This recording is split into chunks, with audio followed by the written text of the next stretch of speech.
Здравейте!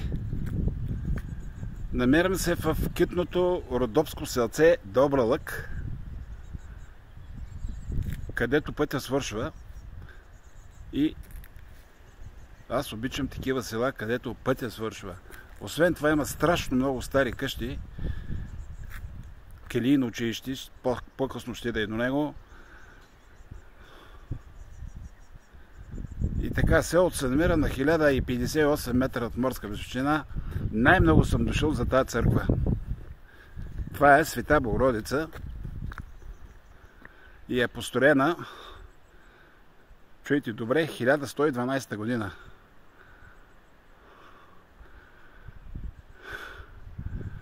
Тук има друга сграда, която явно са живеели църковни служители.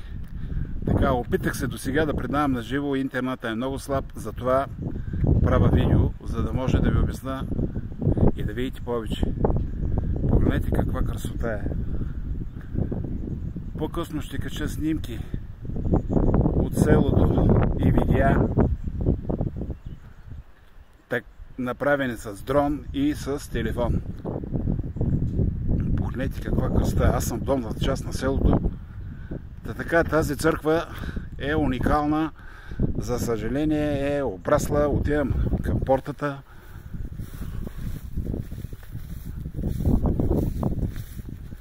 Погледнете какви бурени, какво чудо. Никой не идва. Хората ме гледат тук, като извънземен. Той хора няма да е.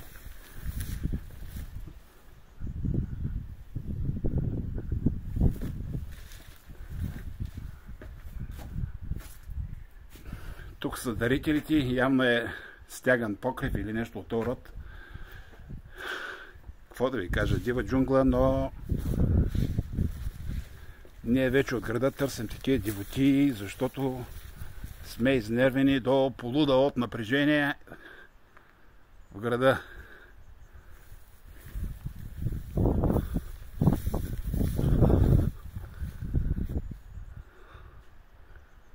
Гледайте, погледнете. Почти цялото село е осеяно с такива каштурки, но има и нови. Какво да ви кажа? За сега чао, по-късно ще качвам. Дано да го харесате. Чао, чао!